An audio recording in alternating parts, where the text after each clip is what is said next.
Hmm.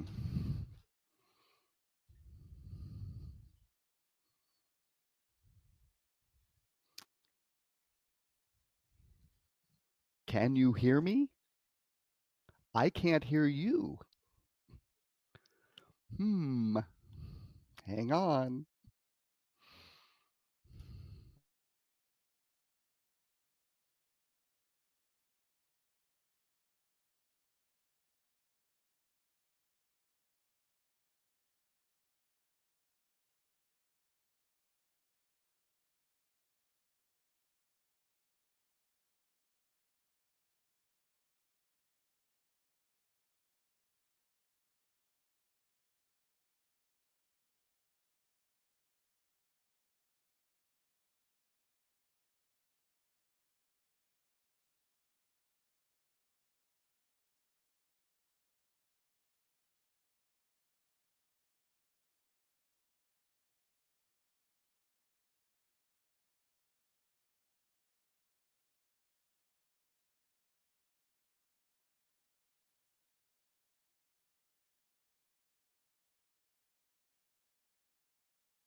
Hi, Lauren.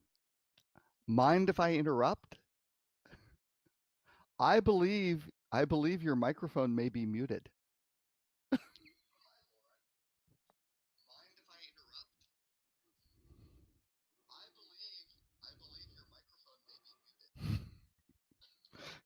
Because I have it. I have the show on my phone and I can hear me, but I can't hear you.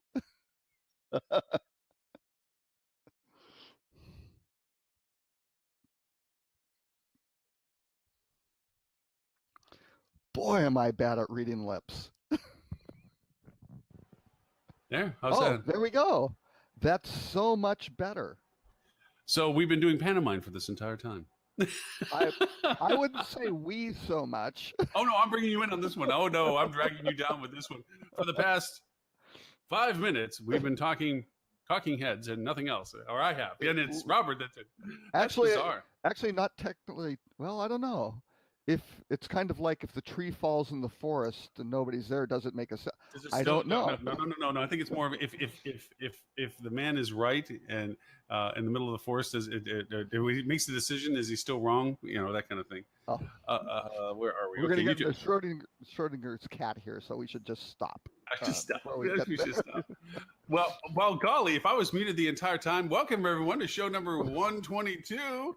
We'll just cut that first part out. For anybody that's watching us live, sincerely apologize for the lack of audio. We're going for the full effect now with the audio included to this. They were probably going, "This is the best show This is I have great. ever done." Finally, Lauren they looks got it right on 122. We didn't have to listen to these guys. It's amazing. Hey, by the way, I have I was just talking to some people in Australia, and they watch our show. They're one of the people that watch the show on their time schedule after. That's the one who watches it. Excellent. No, yes, that one, and also Singapore and also Shanghai. So I found out that we have international Wow. viewers. Just you. Every time you want to go over and be mean, then I'm just going to point out Singapore and go ha ha ha Singapore. So there. Exactly. How are you today? I am doing okay. I went and I had a client, brand new client, and I said, "No, guys, your money is no good. Good. I have a commitment to work." Tim Peter, he always sells out to his clients and goes and works with them instead of talking to us. But no, I tell them. Who is this strange face? Who is this masked man? What is Strange this? face is the right way to say that, by the way. That's absolutely accurate. Were you just Tim? You missed the first 5 minutes where Lauren had his mic muted. I wanted to change the show to a mime show.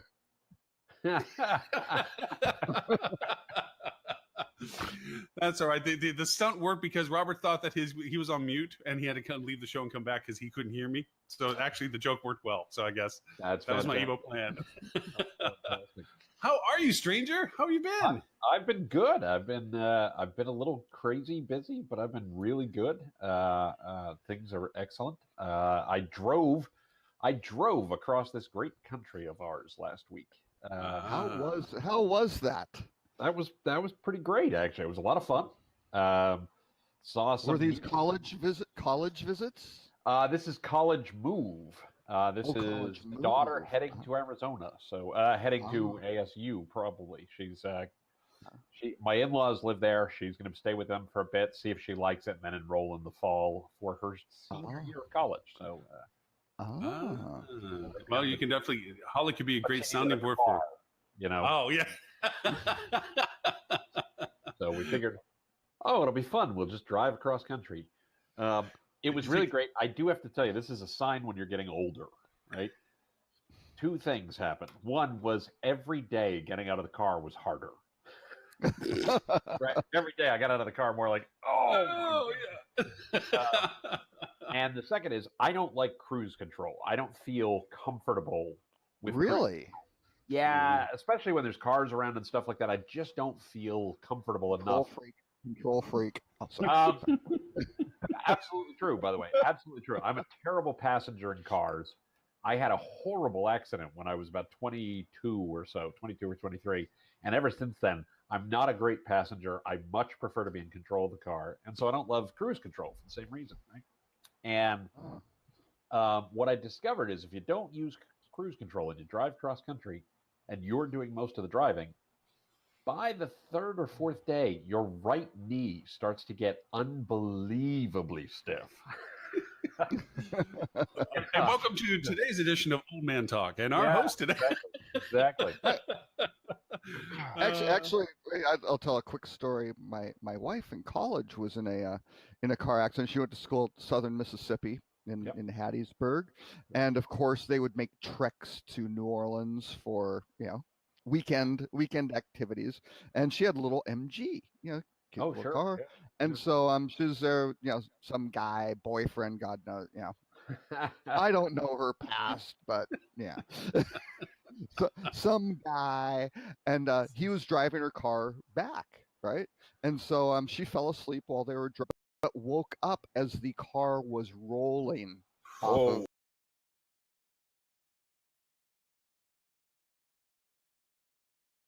going off the road. Yeah, that's not that's not good. So it's just Not good. fun. But, No, yeah, no, no, no, and not especially good. in an MG to survive that is somewhat miraculous. So Well, yeah. I'll tell you. Sorry, I know we've digressed terribly here, even for us. But I will tell you. So my car accident, I was running late for work. I was driving my 1977 Chevrolet Chevette. This is about 1989, Ooh, the gas bomb. 1990, something like that. The tires were not in great shape, and it was raining, so you could see where this story's going. But 20-something-year-old me certainly couldn't. And I hydroplaned. I lost control of the car. I turned into the skid so I wouldn't hit the barrier. I was on a state highway. I turned into the skid, and the back Very end of good. the back end of the car swung around and pulled me back into traffic, facing the wrong direction All right. on a state highway in Russia. Which I is had good, so you can see what's going to hit you. Oh, and I will tell you, right before I head on with a Toyota, this woman and I were able to look one another clear in the eye, and we both had exactly the same look in our face, which was, "Oh, this is gonna suck." There's an old expression that the last thing you always hear on the black box. This is really dark, but the last thing you hear on a black box when a plane goes down is the resignation in the pilot's voice. It's usually like, "Oh crap," of like, "Yep, I'm not pulling out of this one." I know that feeling because my accident. That's exactly what happened. This woman and I were just looking at one another like, "Oh, this is gonna suck so much."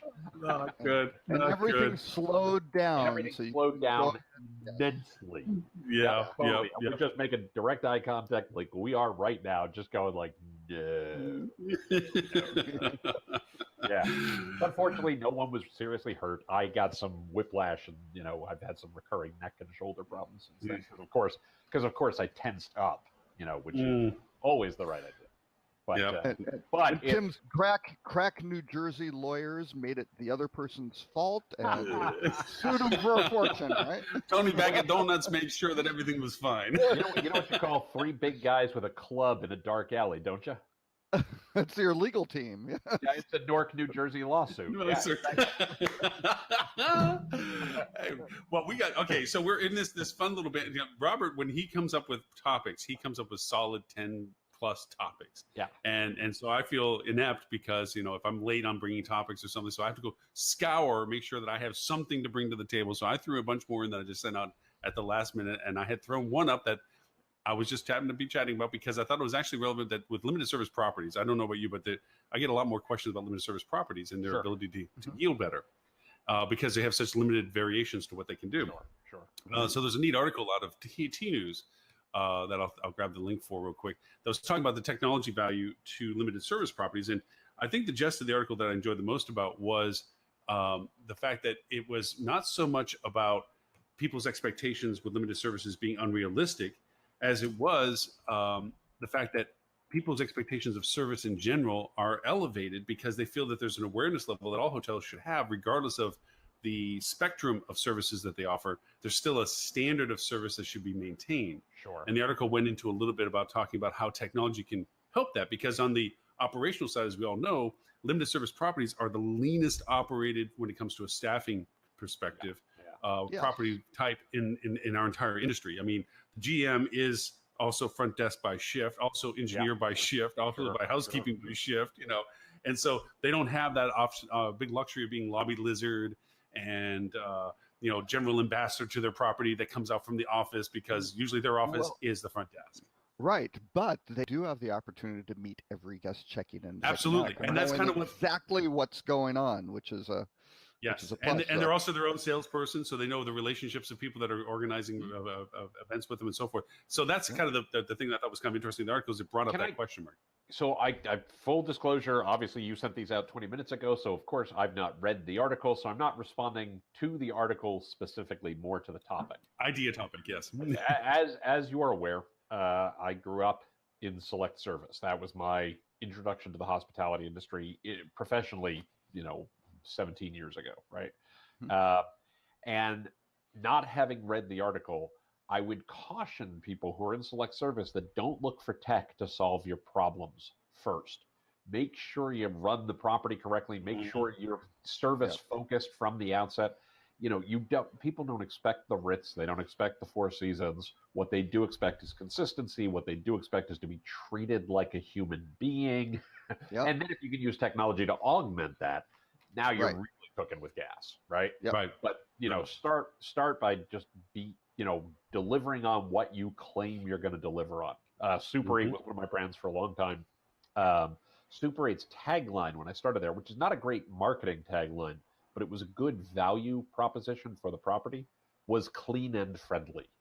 And it was something that they generally, it's franchise product, so obviously it wasn't 100%, but generally speaking, they did a really good job because the people who bought Super 8s, the people who ran Super 8s, the owners, the franchisees, understood that's what we were about, so they'd make sure there was always a fresh pot of hot coffee, they'd make sure there was always, they'd make sure there was always, a warm and friendly greeting for people, no matter who was manning the front desk, whether it was the owner, whether it was the owner's wife, whether it was the owner's kid. Right. Because let's be serious, that's who it was.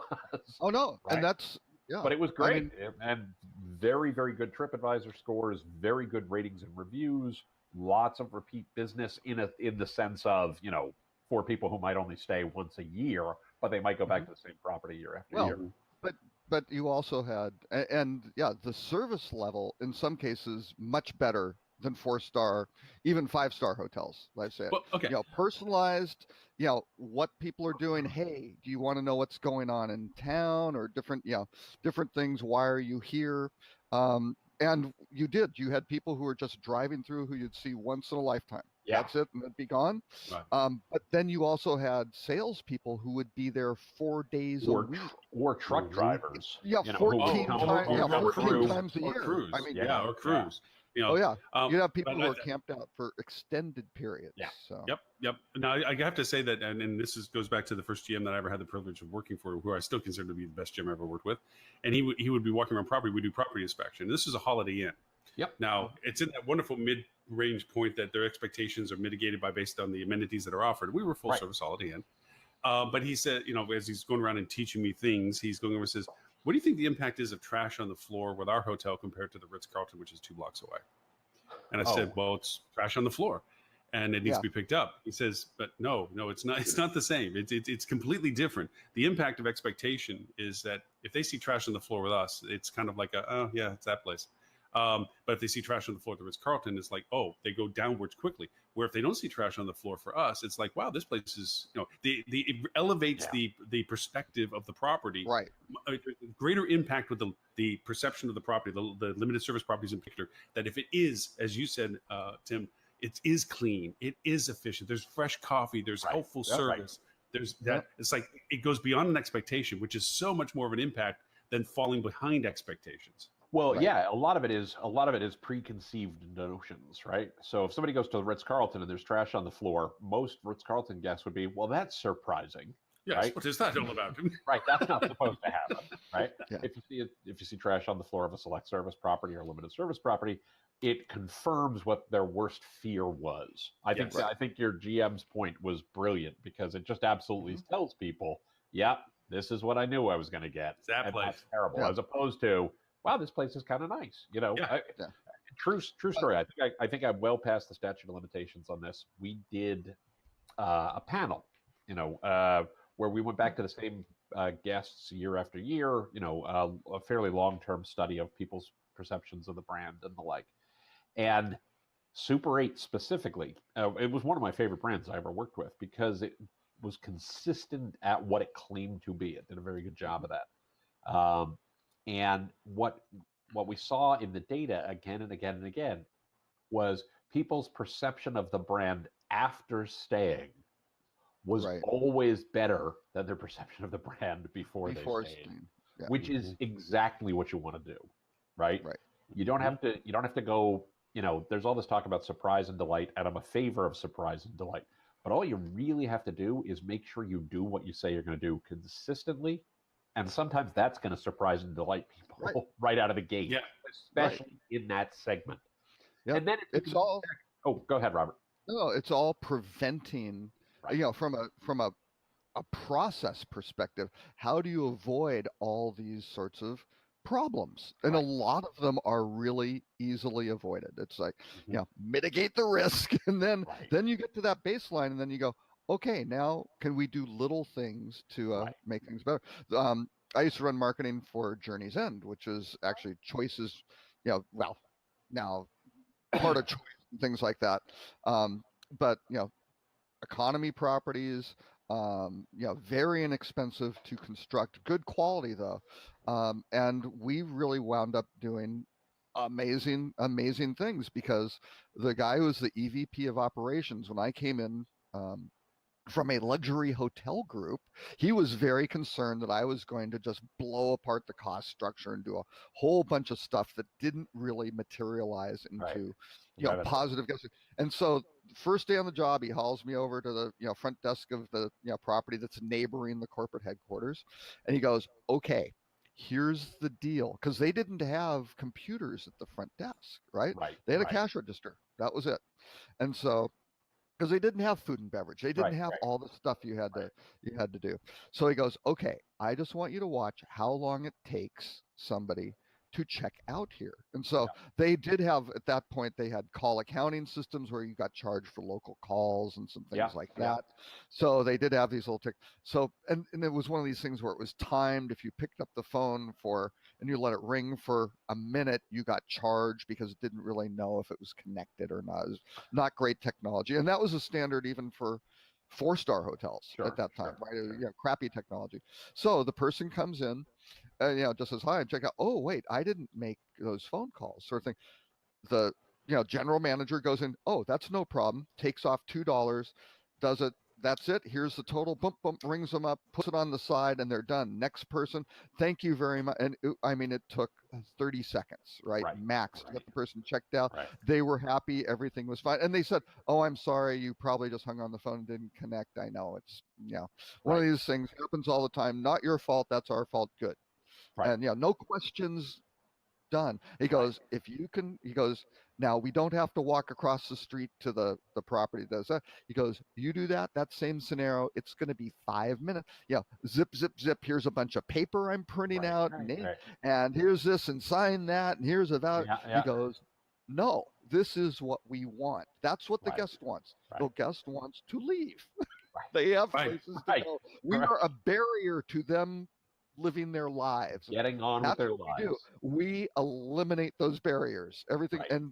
and it was genius because his whole operation, he had little I don't know if I've told the story. I probably told the story once on the show at some point, but Tim probably wasn't here. He was probably with but he went to the back of house and had little tags. So you had to check all the oil level of this and the such and such of that, and you'd go to the back, and there were tags everywhere.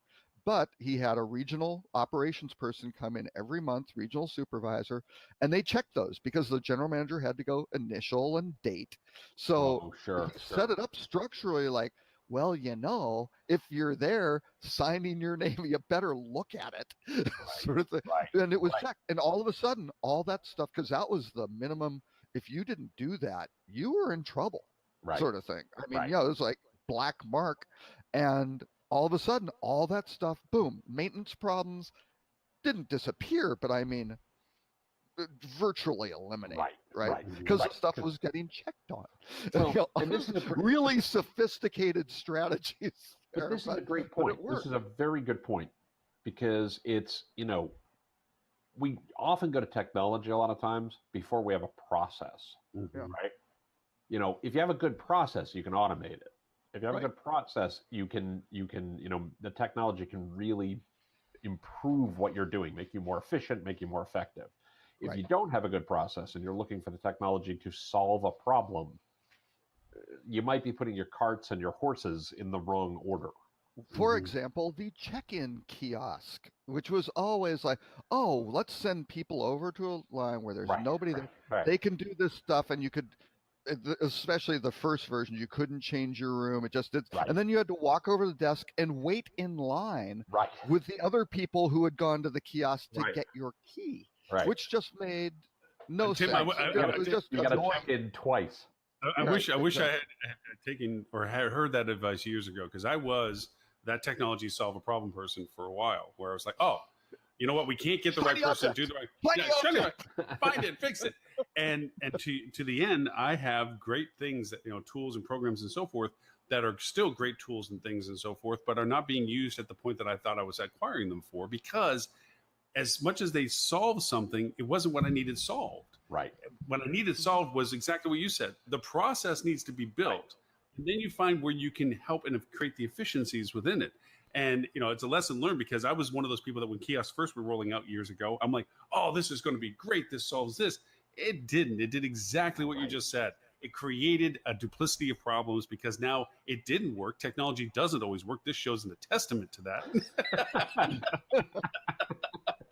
It wouldn't be the show if there was not a technical issue of some sort. But by the same token, we get to walk around and beat our chest, and we're on 4 different channels at the same time. So there's good, there's bad. But it doesn't mean you don't solve a problem first and then you streamline it with technology Well, afterwards. there was one of the problems I had in the market, because I had reservations and everything under me, was they used to have like a little dot matrix printer or something like that, which printed out the reservations. So every once in a while, you'd hear, a few times a day, it'd just dial out from the central reservation system. You hear the zit, zit, zit, zit, zit, zit, zit, zit, Right. sort of thing. And so they got rid of that, and they got a thermal one, right? Because it was distracting. They're just like, why? Why do you have this noise? It's annoys everybody, right? The guests, the staff, forget it. So they got a thermal printer. But they'd lose these one of the problems was every once in a while they'd be missing a reservation. They could find it, they'd call Central Res, and that was fine. But something got lost. So good. Well, boy, I had a genius idea. I kind of looked at so what do you do? Well, they're writing down all the, you got one of these things, and they wrote it down in a little log, right? Next to the thing, right? Which was fun.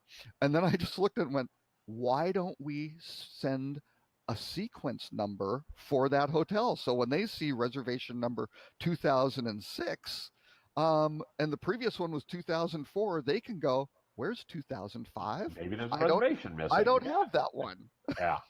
So you're the old man in that analogy. Simple, You're the old man in that analogy that walks in with a little hammer that can't make the whole machine work and just taps the right little gear and it all works. You were that little man. You were that guy that did that, right?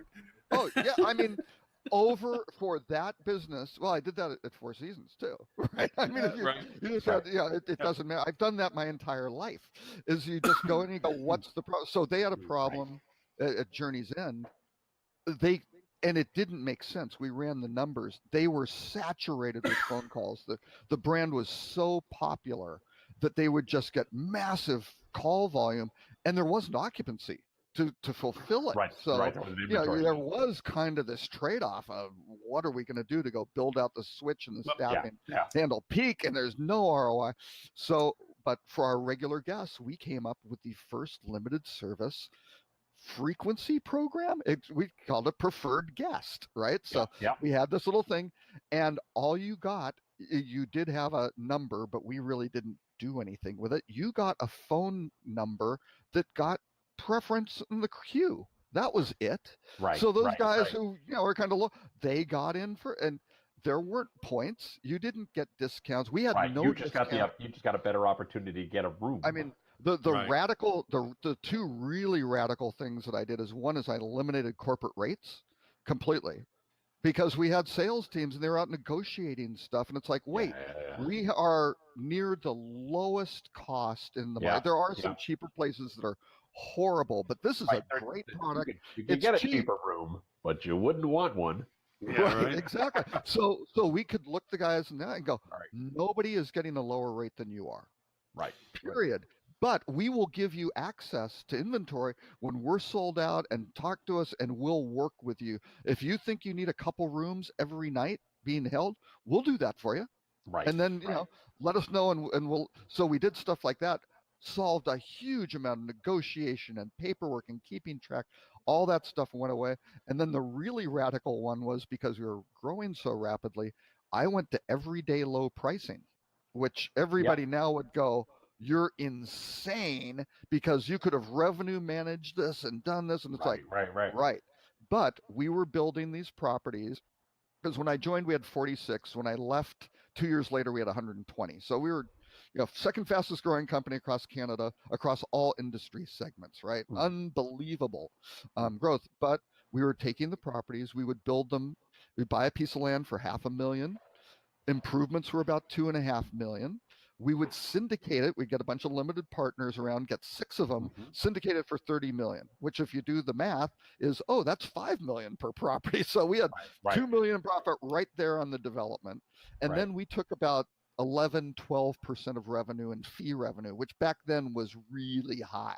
Right now that's average, but it was really high. And so this was great. And we guaranteed our limited partners 18% return on investment, cash on cash, for the first 3 years of their investment, which the limited partners really liked. I'll bet they did. So we knew the numbers that these things had to run, occupancy wise, rate wise, whatever, and just said, you know what?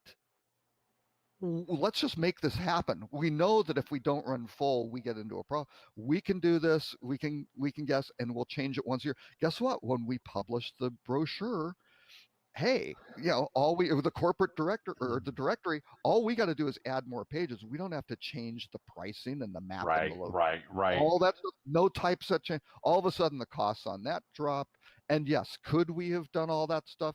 Maybe, but the processes and the technology and everything to go revenue manage that stuff probably would have eaten 70% of the some of the margin. Sure. A huge amount of it. So probably not a long-term strategy, but for that growth trajectory and what would happen, we ran 90. I think in one August, which was our peak month, we ran 96% occupancy across the chain, and 30 properties had not existed 6 months before. Wow, that's great. It was unbelievable. This may be a minor point compared to learning how to actually operate and facilitate expansion growth that you just gave us. That's a master's class in growth and investment. That's pretty. It was a radical. Let me tell you, convincing them to do that was not an easy. Oh, and we put the rate on the sign too outside. Sure. Everybody knew. It was always the same, so they knew exactly what they were going to get. Well, that's exactly the price. That's where Super 8 came from. That's why it was Super 8. It was always $8.88. Yep. You were going to say. And talk about that margin increase, 33% higher than Motel 6. Right. That's by the way, there's a stronger relationship there than you may know. Yes. So more. No, I was just going to say is that to conclude on a little bit of that one article, and I want to jump to another limited service conversation since we're in that space right now. Is that for those to look at the article, they want to invest technology-wise into CRM, but I want to bring back to the point that you made profoundly excellent, Tim, which is what are you going to do with it once you have it? If you're going to fix a solution, what is this for? If they're saying they want to invest technology into CRM, what does that mean in the sense of what are you going to do with it when you do? Right. What are you improving it for a sales perspective or customer service perspective? What is it? What's the end goal to that investment decision? Is it a knee jerk to something that you think is going to solve for? Which, as we just discussed before, Robert's excellent discussion is if you're not solving something, maybe there's a more simplistic or direct solution to it, and then technology can augment it. So, I want to make sure that I can point out of the article because that was one of those things where I'm like, that's a great article, but it's a short one, but it has its issue. The other one was Motel 6. I'm sorry, go ahead. All I was going to say was be careful of a solution in search of a problem. Excellent point. You made that point before. Well, because I've made that mistake before. Yes, we all have the scars to prove. Oh yeah. Some of this is just don't. Wow, I touched the hot stove. Maybe I don't want to do that again. But you know what? I actually did that as a child. I did. Since both of you, it's up there, I couldn't see it, but I had to find out. Are successful parents in this.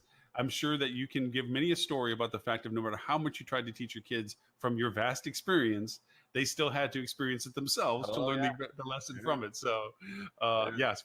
The other one I wanted to throw up was this one about Motel 6. And guess what? They followed Red Lion on that one. Oops, I just did a V instead of a recording. As opposed to Command V. Yeah. Where they've and it's interesting because it seems like now there's a little bit more clarity to the strategy at play. Red Lion isn't just the one-off. Yeah. It seems to be a player vision. Yeah. And so I just want to throw that up because you guys have definitely some perspective on these that I'm just like, I'm getting to see this. So what are your thoughts on the 6? I always said from Red Lion at the beginning, A lot of I think I was in the minority saying I thought a good strategy because nobody knows who Red Lion is, Yeah. and they've decided this massive source of business, and we can onboard them with our loyalty program, and we can start working more closely with Expedia and using their platform more aggressively. I go, you know what? That's maybe not the best strategy for Hilton or Marriott or Hyatt or something like that. But for Red Lion, yeah, you know what? Yeah, that might work. Now it might not. It might be the worst decision ever. But I could see really how they came across it. And for Motel 6, I kind of think that may be, that may be an opportunity, especially for them, because if they're working that aggressively with Expedia, who can generate and expand out a lot of their market where traditionally they haven't been, a lot of it's, you know, walk up business and things Yep. like that. Probably a much lower proportion of advanced reservations and Yep. things like that. They don't have a bunch of group space or That's right. anything like that. I mean, they They are don't have a lot of transient weddings. They don't have a lot of oriented. Right. meetings. Heavy leisure orientation. There's Agencia out there too that can do some stuff on the corporate Mhm. side. You kind of go, do they want to go build out their own loyalty program and all this stuff? Maybe, maybe not. And they're inexpensive, which is a great price point. So how can they work together with Expedia? I think that may make sense for them. Now, the best and the biggest thing is, I think, whenever the next downturn happens, hopefully, now this is where maybe the risk is. I would think Expedia would hopefully stand by those guys and really help them, because Right. they've been a good, strong, long-term supporter during these peak times. And if Expedia goes and plays the cut and run and just sorry, you got screwed type thing, then shame on them. But I think if they kind of stand by what the deal's supposed to be about, yeah, that makes a lot of sense. Yeah, I don't know the specifics of the deal, obviously, right? I don't think any of us do. I have argued for years that you should use OTAs to do the things that you can't do better on your own. Right. And if this is a case where Expedia can provide them a service, can provide them something that they could not do themselves naturally, then it might be okay. I would always caution them anytime you enter into negotiation with an OTA, especially on a larger strategic agreement like this, you should approach them the way that a male Black Widow spider approaches a female Black Widow spider. There's probably benefit to you, but you might end up getting your head eaten off, right? So you might lose it all. yeah. Yep. So but as long as they've done that, and I know some folks at G6, they're pretty smart folks. I'm pretty sure they looked at this the right way. I'm not giddy. I'm not jumping up and down and going, this was the best idea ever. These guys are geniuses. I'm also like, these guys are morons. They should not have done, I think they probably made a good decision for their needs based on the needs of their franchise base, based on the needs of where they're getting the room inventory, based on their needs of where they can invest realistically. So it's probably a smart play. If everybody started doing it, I think that would be a really big problem. Right. Yeah. Do you think there's another Expedia, domino? Expedia would love that. So. Do you think there's another domino? What do you think? There's a way to see that there might be another domino to fall for this? That there's another candidate potential who comes after them, or in terms of no, just the next Motel 6, the next Red Lion. That is it. Who do you think might be in the queue of? You know what? That doesn't seem like a bad idea. Let's do that too. I mean, do you see any sort of brand? Because it has to be to scale. It can't be just a hotel deciding to play with them. It's going to be a North American centric brand, probably. Mm-hmm. Someone who's maybe regional or in a strata where like they don't or somebody like that, or like a maybe Magnuson. I don't know. Yeah, I wouldn't see them necessarily do. I don't know. Yeah, there may be some. I would think if there was somebody who was going to do it, it might be. I would actually. While I can see Robert's point, I could also see it being somebody outside the U.S. Maybe somebody in Latin America who gets inbound business from the inbound US. Business from the United States, or gets inbound business from a market where Expedia is particularly strong, and they basically are using them as essentially a sales office, if you want to think about it that way, right? that could be something I would see. And Maybe. it would, I and it don't would want make them to sense. be a vast majority of your business being based Right. with that, just depend. But again, I look at Red Lion's strategy was interesting, just even from their tech stack, right? Because CMS, they went with Hebs, they used Duetto for revenue management, they used Serenata for CRM, and SHR for the Res platform, and then got those groups to work together closely to do the stuff that they needed, which was great. They didn't have to go build all that junk on their own because they don't have the scale and the and the fee revenue to go support that. So they got vendors to be able to do it, and that that was a pretty good symbiotic relationship, I think, to do it. So I think they've done a good job, because again, when you get into that thing, especially because Red Lion then acquired Vantage, it's they went from 100 properties to 1,100 properties, right. They were able to handle that, I think, fairly without. I didn't hear any horror stories, sort of thing. I think they handled it, okay. And again, I think, Expedia in that situation may be able to help them, and that's fine. I mean, I don't think as long as they went in with their eyes open. They know here are the economics of it. Here's the upside. Here's the potential. Here's the strategy. You know what? This may be the best, the best option, which is great. You should probably take the best option. Right. Yeah, right. Now, Holly went over and said that she wasn't going to be able to join us today, but she was very interested in hearing viewpoints on an article that content that you had submitted, Robert, about the hotel room. I think we need a new segment that's just called Rut-Row. So, and this will be the first entrant in the. Here's our first edition of Robert's Rut-Row. Rut-Row. It's the Scooby-Doo portion, yes. Exactly. So here, let me post the. Oh, I did. You did the connected room. I'm sorry. That wasn't the Rut-Row. Oh no, that's okay. We can talk about the Hilton's connected room first. We can deal with Rut-Row later. So yeah.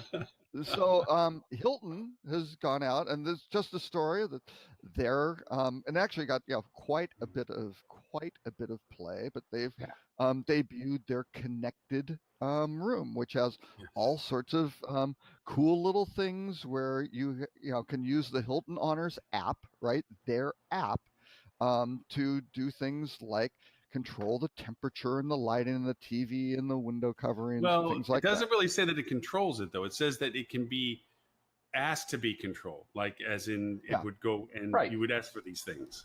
Right. Yeah. So, and they can, and we'll also be able to personalize their room with technology that loads the most popular streaming media and other accounts to in-room TVs. So what this is a validation process. As people come in and say, yes, I validate through Facebook, right? To identify who I am. And then, yes, I can log in and, hey, I can get onto Netflix or whatever the case may be. Well, this is going to be the Hilton app to do that. And I imagine that Hilton has something in the background going, and we will pipe Netflix back through, our pipes, so it isn't hitting your data or, having to stream off of your phone and then cast to the TV, and you got to make sure it's Chromecast and you have Apple TV and all those sorts of things, which makes a lot of sense. So I think they're, this is where everything is going. The one thing that they aren't doing in here, I believe, is voice, and that's still off the. I think they're kind of looking at it. I don't think they have a solution built in for that yet, and I think that's where it's going to ultimately wind up. But I also think there needs to be some sort of validation that yes, you're the guest in the room, and how do they authenticate? Here's your stuff you want. Yes, you want your Spotify account, and you want Netflix. Oh, and you have HBO Go as well, and you've got Hulu and God knows whatever, Showtime. How do you get all that stuff onto your, to do whatever? There's a logistics question I have with this that just I don't know how they would be able to, other than having it available at all aspects and just allowing you to then connect traditionally with your interface once you're into the room, because to your point, Robert, if you have all these accounts that you want added to what you want to your room, you also have to provide the availability, if they're the provider that's connecting to it, the actual ability to connect to it. for you Yeah. individually. Well, that's and which but Well, that's they where say the that's app, what they're but that's working where on. the app does the work, right? Right. The app is that integration point. You say, I'm going to think about, doggone it. Hold on. I got to look at an app on my phone. Sorry. Well, Things like this. I have one quick point about the fact that Hilton's doing this. Robert said this, but he said this as one line out of the whole thing, and I want to call out this one line. I think this is the curved shower rod of the next 5 to 10 years. Oh yeah, You have to. It's a thing that you will have to do at some point. They're doing it first, right? Right. But there are and they apps, are starting off. They are starting off with a physical remote control to do it, which is really kludgy and ugly. I don't like that part of it. Right. But well, actually, here you go. Think but of that's also to migrate all the existing. They got a ton of properties. They got 5,000 whatever hotels to go make this happen on. So, yeah. But if you look at the TV app on Apple, on iPhone, right? Or if you look at the you look at the Amazon Prime app where you can watch all your video and all this other kind of stuff. Yeah. It's sort of the clearinghouse. It worries about the integration points, and then if I'm the franchisee, I just need to make sure I'm using the vendor of the TV that makes that integration work, or the whatever that makes that integration work. So you're saying, so you're saying that when I'm on the Hilton app and I want to be able to have access to my Netflix account. So on the Hilton app, I'll go through the process on the Hilton app to connect my Netflix account availability to the Hilton app. That's so correct. that when I do travel, it may be just when you register on the Hilton app, right? And then you say, hey, do you want to connect? It's just like connecting your social media accounts, right? You kind of do that. Paying with PayPal, right? Think about all the apps where you say, hey, I want to pay with PayPal, and it says, great, we're gonna bounce you over to that app. You're gonna authenticate, and then we're gonna bounce you back here, and it just works. I mean, that I see the logistic solution for. That I see, and because that's why I think their app is going to do the same thing. It's going to be, okay, great, you want Netflix? Cool. Tap here, it will take you over to the app. You'll say good, and then it will bounce you back, and then you'll be watching Netflix on whatever screen they happen to have in the room. And that authentication maybe just use your fingerprint, of course, or your face recognition, or whatever. Oh, is that an 8? That's an 8. It's not a 10, right? Yay.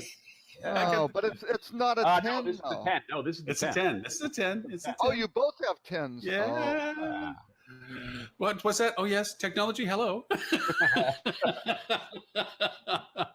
I got to tell you, I love this thing. This is just freaking rocking. I don't miss the home button. I don't miss nothing. It's amazing. It is just. So we have to do obnoxious little face animations back and forth, Tim, when we're done. See all those notifications that you can't see? Yeah.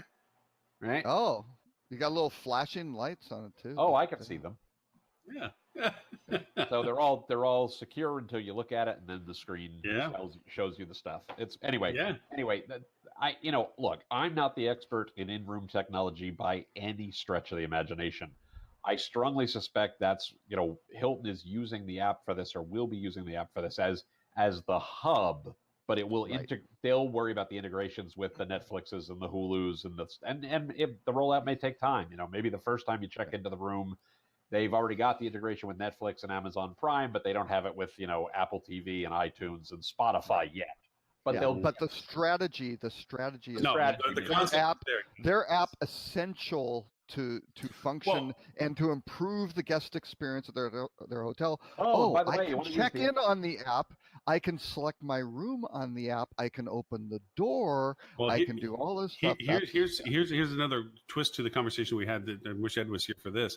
We talked about the fact of the invasiveness of voice activation in a room being provided by the hotelier. This ability, because the bot is open, Siri, Cortana, Alexa, all of them are open for build. Hilton could use their interface of their own phone as a method of control without having to surrender the security issues of them retaining that information, because they're using their voice activation on their own phone. So the security issue solved in that sense, because all of them that that's doing is just controlling the functionality of the app, not incurring any sort of data acquisition from That's exactly right. I buy train tickets all the time for New Jersey Transit, and I pay for them with PayPal.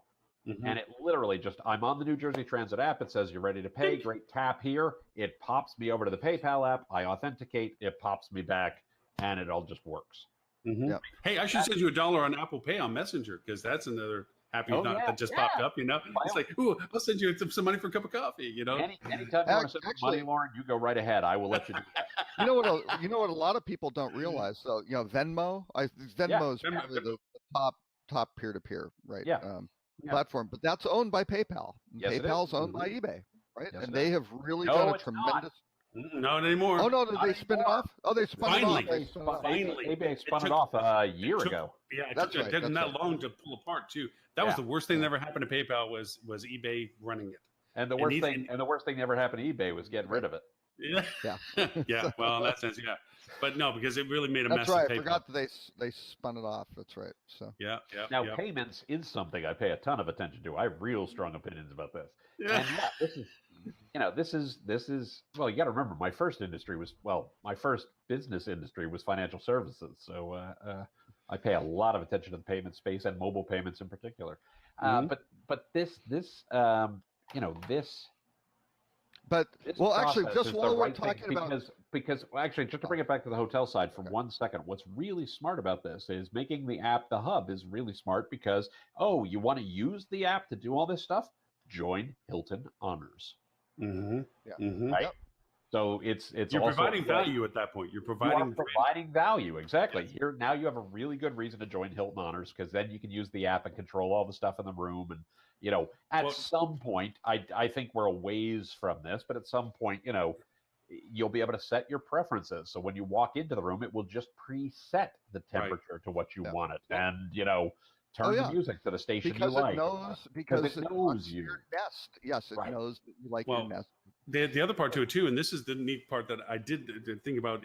And I appreciate the conversation of logistics. I had logistics questions that I think you helped me answer as to how they would provide this interfacing. But to me, one of the things I did think about the app's eventual integration value would be now if you can do voice activation within the app, right? And now you've created a closed walled garden ecosystem for you to say, hey, Hilton, I want to go over and book a room for New York next week with the points. Or the app saying, hey, you now have hit a threshold. It actually will tell you, you've hit a threshold that you have enough points that if you want to make that trip to New York that you were looking for, here's some great deals and rates. Or you're one trip short.